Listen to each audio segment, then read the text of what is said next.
Welcome to the Leo. రాష్ట్రంలో దొంగ ఓట్ల గురించి మనం కొద్ది రోజులుగా మాట్లాడుకుంటూనే ఉన్నాం. 1, 2 కాదు, ఏకంగా 20 లక్షల నుంచి 30 లక్షలకు పైగా దొంగ ఓట్లు చేరుస్తున్నారు.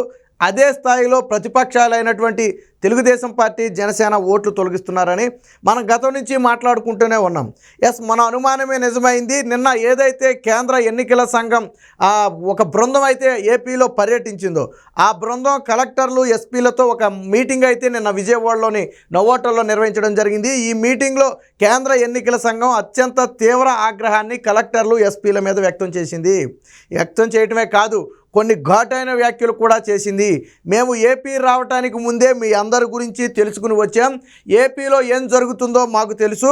ఇప్పటి వరకు ఏం జరిగిందనేది మాకు సంబంధం లేదు. కానీ ఇక నుంచి గన మీరు రాజకీయ పార్టీ ఒత్తిళ్లకు తలొగ్గి వారికి తొత్తులుగా వ్యవహరిస్తామంటే మేము కఠిన చర్యలు తీసుకుంటాం.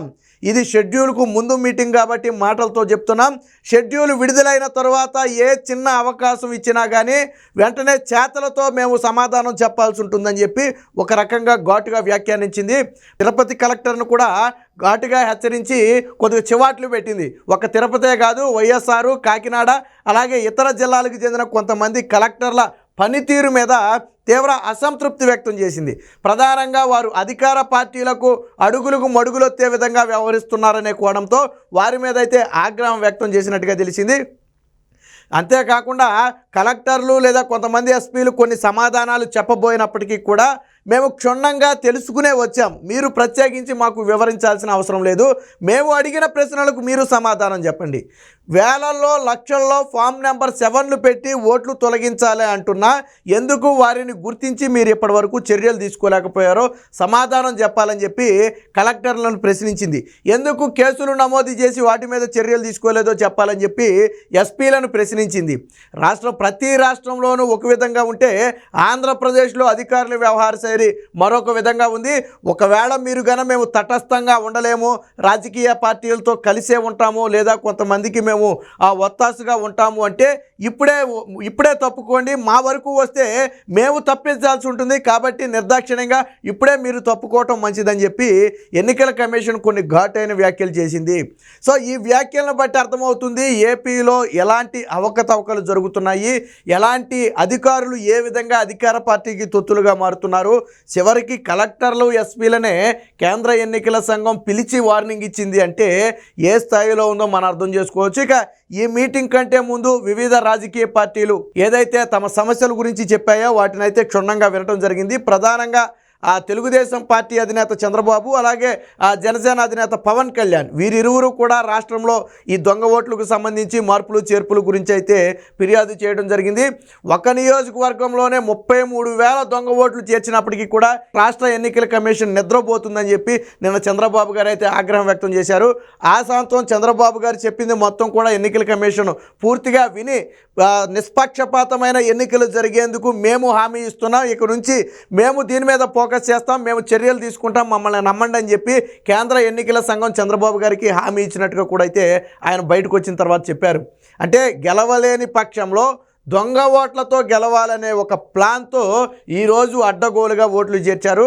టీడీపీ సానుభూతి పరుల ఓట్లు, అలాగే జనసేన సానుభూతి పరుల ఓట్లను తొలగించి ఆ స్థానంలో ఫేక్ ఓట్లు చేర్చారు. దాదాపుగా 30 లక్షల ఓట్లు చేర్చడం అంటే ఆషామాషీ విషయం కాదు. అసలు 2019 ఎన్నికల్లో కేవలం 2 పార్టీలకు మధ్య 10% ఓట్లే కదా తేడా, 20 నుంచి 25 లక్షల ఓట్లు మాత్రమే తేడా 2019 ఎన్నికల్లో. ఏది జగన్మోహన్ రెడ్డికి 151 వచ్చాయని చెప్పుకునే ఎన్నికల్లోనే 20 నుంచి 25 లక్షల ఓట్లు తేడా తెలుగుదేశం పార్టీకి, అలాగే వైసీపీ పార్టీకి. అలాంటిది ఇప్పుడు దొంగ ఓట్లే 30 లక్షలకు పైగా చేర్చారు అంటే ఏ స్థాయిలో ప్రభావితం చేయాలనుకుంటున్నారో మనం ఒకసారి ఆలోచించాలి. అందుకనే మనం మొదటి నుంచి చెప్తున్నాం, ప్రతి ఒక్కరూ కూడా మీ ఓటు ఉందా లేదా అనేది మీ బాధ్యతగా ఒకసారి చెక్ చేసుకోండి. ఎందుకంటే చాలామంది ఓటు తొలగించారు, ఆ స్థానంలో అడ్రస్ లేని ఓట్లను పెట్టారు. 0 ఇంటి నెంబర్ ఉన్న అడ్రస్ మీదే వేల బోగస్ ఓట్లు ఉన్నాయి అంటే ఏ స్థాయిలో ఓట్లలో దొంగ ఓట్లు చేరుస్తున్నారో ఒకసారి మనం అర్థం చేసుకోవచ్చు. ఒక ఇంట్లోనే దాదాపు 500-600 ఓట్లు అదే అడ్రస్ మీద క్రియేట్ అవుతున్నాయంటే దొంగ ఓట్లు ఏ స్థాయిలో నమోదు చేస్తున్నారో మనం అర్థం చేసుకోవచ్చు. కాబట్టి నిన్న ఎలక్షన్ కమిషన్ మాటల తరువాత అయినా ప్రజలందరూ కూడా అప్రమత్తం అవ్వాలి. దీనికి సంబంధించిన వార్త అయితే ఒకటి వచ్చింది, ఒకసారి చూద్దాం. మాకంతా తెలుసు, తట్టుకోలేమంటే ఇప్పుడే తప్పుకోండి, అలర్ట్గా ఉండాల్సిందే. మరొకసారి చెప్పాం, ఏపీ గురించి తెలుసుకునే ఇక్కడికి వచ్చాం. ఇప్పుడు కాబట్టి మాటలతో సరిపెడుతున్నాం. షెడ్యూల్ వచ్చాక సీరియస్ యాక్షన్ ఉంటుంది. కలెక్టర్లు ఎస్పీలపై ఎన్నికల కమిషన్ ఆగ్రహం. బెజవాడ తిరుపతి పోలీస్ బాసులపై ఫైరు. పార్టీ యాటిట్యూడ్ ఉంటే వైదొలగాలని వార్నింగ్. తిరుపతి చంద్రగిరిలో ఇన్ని ఫిర్యాదుల అని అసహనం. తిరుపతి చంద్రగిరిలో రాష్ట్రంలోనే అత్యధిక ఫిర్యాదులు వచ్చినవి తిరుపతి చంద్రగిరిలో. ఇన్ని ఫిర్యాదులు వచ్చినప్పటికీ కూడా ఎన్నికల సంఘం నిద్రపోవటం, రాష్ట్ర ఎన్నికల సంఘం అదే సమయంలో కలెక్టర్లు, బాధ్యత వహించాల్సిన కలెక్టర్లు ఎస్పీలు కూడా దీని మీద స్పందించకపోవడం పట్ల తీవ్ర అసహనం అయితే వ్యక్తం చేశారు. ఇతర రాష్ట్రాల్లో ఎన్నికలంటే అధికారులు అత్యంత సీరియస్గా ఉంటారు. ఏపీలో ఎన్ఫోర్స్మెంట్ పూర్తిగా ఎత్తిపోయింది, సరిగ్గా లేదు. మేము ఈ రాష్ట్రం గురించి అన్నీ తెలుసుకున్నాం, అందరి గురించి మాకు తెలుసు. ఎన్నికలకు ముందు సమావేశం కాబట్టి మాటలతో చెబుతున్నాం. షెడ్యూల్ వచ్చాక మరింత సీరియస్ యాక్షన్ ఉంటుంది. మరొకసారి చెప్పం, కలెక్టర్లు ఎస్పీలతో కేంద్ర ఎన్నికల ప్రధాన కమిషనర్ మాట్లాడింది కూడా వాళ్ళు వీళ్ళు కాదు. కేంద్ర ఎన్నికల ప్రధాన కమిషనర్ రాజీవ్ కుమార్ ఎవరైతే ఉన్నారో ఆయనే నిన్న కలెక్టర్లకు ఎస్పీలకు ఒక స్ట్రాంగ్ వార్నింగ్ ఇవ్వడం జరిగింది. ఇక్కడ అన్నిటికీ మించి మనం చెప్పుకోవాల్సింది ఏంటంటే, ఏపీలో అందరి గురించి తెలుసుకునే వచ్చాం. అధికారుల దగ్గర నుంచి, ఆ ఎస్పీల దగ్గర నుంచి, కలెక్టర్ల దగ్గర నుంచి నాయకుల వరకు అందరి గురించి తెలుసుకుని ఏపీలో ఏం జరుగుతుందో తెలుసుకునే మేము ఇక్కడికి వచ్చాం. ఇక ముందు మీ ఆటలు సాగబోవు. ఖచ్చితంగా నిబద్ధతగా చట్ట ప్రకారం నడుచుకోవాల్సిందే. లేదు అంటే ముందు మీరే తప్పుకోండి. మేము తప్పించే పరిస్థితి వస్తే సీరియస్ యాక్షన్ ఉంటుంది అని చెప్పి ఘాటుగా అయితే హెచ్చరించడం జరిగింది. ఇక ఇదే సమయంలో నిన్న చంద్రబాబు గారు కూడా ఆ ఎలక్షన్ కమిషన్ కలిసి ఫిర్యాదు చేశారు. దాన్ని కూడా మనం ఇక్కడ చూడొచ్చు. ఇన్ని అక్రమాలు ఏ రాష్ట్రంలోనైనా చూసారా? ఎన్నికల కమిషన్ను ప్రశ్నించిన బాబు పవన్. ఒక్క నియోజకవర్గంలోనే 33,000 ఓటర్ల చేర్పు. టీచర్లను పక్కన పెట్టి మహిళా పోలీసులకు 70,000 మంది కార్యకర్తలపై తప్పుడు కేసులు. ధనుంజయ రెడ్డి కనుసన్నంలోనే రాష్ట్ర కమిషన్ నడుస్తుందని ఆగ్రహం వ్యక్తం చేశారు. ఎన్నికల అధికారి కుటుంబానికి రక్షణగా కేంద్ర సాయం చేస్తుందని ఆవేదన వ్యక్తం చేశారు. ఇక బాబు పవన్ ఫిర్యాదు శ్రద్ధగా విన్న ఈసీఈ టీం. ప్రజలకు నమ్మకం కలిగేలాగా ఎన్నికలు నిర్వహించే బాధ్యత మాదని చంద్రబాబు పవన్లకు హామీ ఇచ్చిన కేంద్ర ఎన్నికల సంఘం. అంటే నిన్న చంద్రబాబు గారి ఫిర్యాదుల పట్ల కూడా ఎన్నికల సంఘం శ్రద్ధగా వినటమే కాక అందులో ఉన్న వాస్తవికతను అర్థం చేసుకుంది. కాబట్టి తరువాత జరిగిన మీటింగ్లో స్ట్రాంగ్గా హెచ్చరిక చేసింది.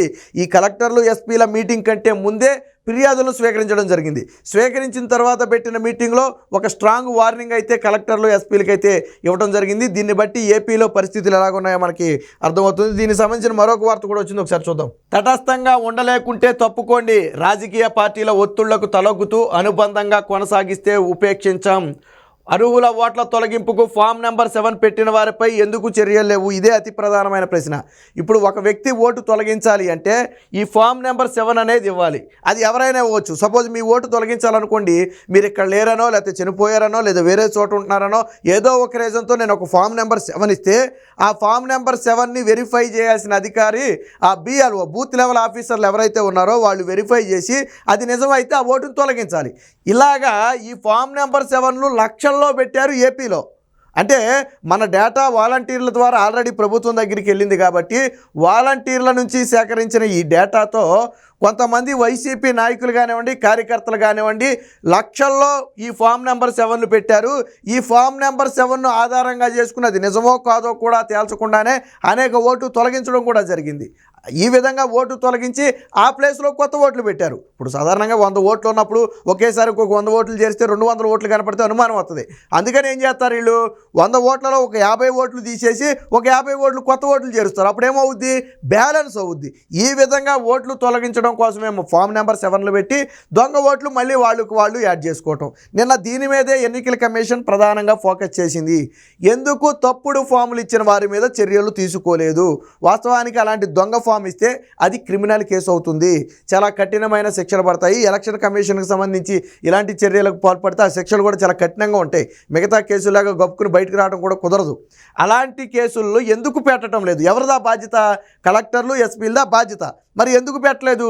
మీరు ఒక 10 మందిని గట్టిగా లాక్కొచ్చి మీరు జైల్లో పెట్టుంటే మిగతా వాడు ఫామ్ నెంబర్ 7 ఇవ్వడానికి భయపడతాడు కదా. విడిగా ఫామ్ నెంబర్ 7 ఎందుకు ఇస్తున్నారు? ఎవడో పట్టించుకోవట్లేదు కాబట్టి ఇస్తున్నారు. సరే ఓట్లు తీసేస్తారు, లేకపోతే లేదని చెప్పి ఇచ్చేస్తున్నారు. మీరు అదే దొంగ ఫామ్ నెంబర్ 7 ఇచ్చిన వాళ్ళని పట్టుకుని జైల్లో పెడితే వేరొక వ్యక్తి ఆ సాహసం చేయడు కదా. సో ఎలక్షన్ కమిషన్ నేను ఆ విషయాన్ని చాలా స్పష్టంగా అడగడం జరిగింది. వారి వెనుక ఉన్న సూత్రధారులను ఎందుకు గుర్తించడం లేదు? ఇప్పుడు సాధారణంగా ఒక నార్మల్ వెళ్ళిపోయి ఒక 10 మంది ఓట్లు 100 మంది ఓట్లు తొలగించమని ఫామ్ నెంబర్ 7 ఇవ్వడు కదా. ఆడికేంటి అంత అవసరం? వెనక ఎవరో ఒకళ్ళు ఉండి నడిపిస్తారు. ఆ సూత్రధారులను కూడా గుర్తించాల్సిన బాధ్యత ఈ అధికారుల మీద ఉంది, కానీ నిద్రపోతున్నారు. జిల్లా కలెక్టర్లు ఎస్పీలపై కేంద్ర ఎన్నికల సంఘం ఆగ్రహం. తిరుపతి కలెక్టర్ వెంకటరమణారెడ్డిని తప్పుబట్టిన ఈసీ. తిరుపతి కలెక్టర్ వ్యవహార శైలిని ఎలక్షన్ కమిషన్ పూర్తిగా తప్పుబట్టింది. అలాగే వైఎస్ఆర్, కాకినాడ, బాపట్ల కలెక్టర్ల తీరుపై కూడా తీవ్ర అసంతృప్తి వ్యక్తం చేసింది. వీరంతా అధికార పార్టీకి అనుకూలంగా పనిచేస్తున్నారనే వాదనతో వారి తీరునైతే తప్పుబట్టడం జరిగింది. అలాగే ఎన్ఫోర్స్మెంట్లో ఇంత నిర్లక్ష్యమా? విజయవాడ సిపి కాంతి టానాపై ఆగ్రహం. అలాగే విజయవాడ పోలీస్ బాస్ అయినటువంటి కమిషనర్ అయినటువంటి కాంతి టానా మీద కూడా ఎలక్షన్ కమిషన్ తీవ్ర ఆగ్రహం వ్యక్తం చేసింది. కాంతి టానా ఎవరయ్యా అంటే గతంలో చంద్రబాబు గారి అరెస్టు సమయంలో అధికారుల ఫోన్ డేటా ఇవ్వాలని చెప్పి టీడీపీ తరపు లాయర్లు కోర్టులో ఒక పిటిషన్ వేయడం జరిగింది. ఆ పిటిషన్ వెనక్కి తీసుకోవాలని కాంతి టానా బెదిరించాడని వార్తలు కూడా వచ్చాయి. అంటే మీకు అర్థమై ఉంటుంది ఆయన ఏ విధంగా పనిచేస్తున్నాడో మీకు అర్థమై ఉంటుంది. చంద్రబాబు గారి కేసులో ఆ కాల్ డేటా లిస్ట్ ఇవ్వాలని చెప్పి ఒక కేసు ఫైల్ చేస్తే కోర్టులో ఆ విషయం తెలుసుకుని ఈయన మీరెందుకు కాల్ డేటాలు అడుగుతున్నారని చెప్పి లాయర్లనే బెదిరించారట. ఈ విషయం స్వయంగా లాయర్లే తిరిగి కోర్టు దృష్టికి కూడా తీసుకొచ్చారు, అప్పట్లో ఏసీబీ కోర్టుకి. సో ఆ వ్యక్తే ఈ కాంతి టానా. ఇప్పుడు అర్థమైంది కదా ఆయన ఎవరి గురించి పనిచేస్తున్నాడో, ఎందుకు పనిచేస్తున్నాడో. సో ఈయన మీద కూడా ఎలక్షన్ కమిషన్ అయితే ఆగ్రహం వ్యక్తం చేసింది. ఏది ఏమైనప్పటికీ ఎలక్షన్ కమిషన్కి ఏపీలో జరుగుతున్న అక్రమాల మీద అయితే స్పష్టమైన అవగాహన వచ్చింది. అవగాహన వచ్చడంతోనే సరిపోదు, వాటి మొత్తాన్ని కూడా సరిచేయాల్సిన బాధ్యత, ఎన్నికలు నిష్పక్షపాతంగా జరిపించాల్సిన బాధ్యత కూడా ఎలక్షన్ కమిషన్ మీద ఉంది. మన వంతు బాధ్యతగా కూడా ప్రతి ఒక్కరూ మీ ఓటు ఉందా లేదా అనేది ఒకసారి చెక్ చేసుకోండి. ఎందుకంటే చివరి సెకండ్లో టైం అయిపోయిన తర్వాత మీరు ఓటు లేదని గందరగోళ పడినప్పటికీ కూడా అవకాశం లేకుండా పోతుంది. కాబట్టి ఇప్పుడే మీ ఓటు ఉందా లేదా అనేది చెక్ చేసి, ఒకవేళ లేకపోతే వెంటనే దానికి ఏం చర్యలు తీసుకోవాలో అలాంటి చర్యలు తీసుకోండి. లేకపోతే వచ్చే ఎన్నికల్లో ప్రజాస్వామ్యమే ప్రమాదంలో పడే అవకాశం ఉంటుంది. ఏది ఏమైనప్పటికీ రాష్ట్రంలో దొంగ ఓట్ల తీరు పట్ల అయితే ఎలక్షన్ కమిషన్ ఆగ్రహం వ్యక్తం చేసింది. మరి ఎప్పటికైనా వాటన్నిటిని సరిచేస్తారా లేదా అనేది మాత్రం వేచి చూడాలి.